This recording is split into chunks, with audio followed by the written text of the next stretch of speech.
ఈ జర్నీలో ఆయన నా గురించి నేర్చుకున్నది, నేను ఆయన గురించి నేర్చుకున్నది. యాక్చువల్లీ ఆయన గురించి కన్నా life I learned a lot through that 12 years అనమాట. అంటే ఆయన ఓపిక పట్టడం కానీ, నేను కోపడుతుంటే నన్ను ఆయన కంట్రోల్ చేయడం. పబ్లిక్లో ఈ could have just said shut up Charan, కానీ ఆయన నాన్న తర్వాత మాట్లాడుకుందాం, కామ్గా ఉండు అంటాం.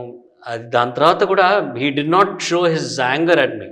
ఎందుకురా మంచి ప్రోగ్రామ్ చేసుకున్నావు, హ్యాపీగా ఉన్నావు, ఎందుకు నీ నోరు పడేసుకొని మళ్ళీ ఒక రెప్యుటేషన్ పాడు నాన్న, ఇట్స్ ఓకే. అట్లాంటి విషయాలు నేర్పించారు నాకు అన్నమాట. ఇంత ఓపికగా కూడా ఒకరిని కంట్రోల్ చేయగలమా?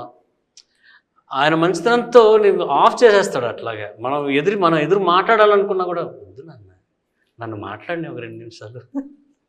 శంకర శాస్త్రి, ఆయనకు కూడా కోపం వచ్చింది, శాస్త్రి గారికి కూడా.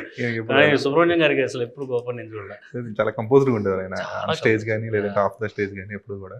అండ్ అంటే ఇందాక చెప్పినట్టు లైక్ లాక్డౌన్ టైంలో ఆయన ఇచ్చిన లైవ్స్లో క్యూట్ మూమెంట్స్ ఉండేవి అనమాట. అంటే ఆయన సింగింగ్ కోసం వెయిట్ చేసేవాళ్ళం ఆబ్వియస్గా. ఆయన ఆ లైవ్ రావట్లేదని లేదంటే ఆ కామెంట్స్ ఎక్కడ ఎతకాలి అని అంటే మీరు వచ్చి ఇక్కడ చూడండి అన్న అంటే ఆయన అప్పుడు సరేలేదు. అది బాగా that was the time I had the best of my life with him, the 12 years.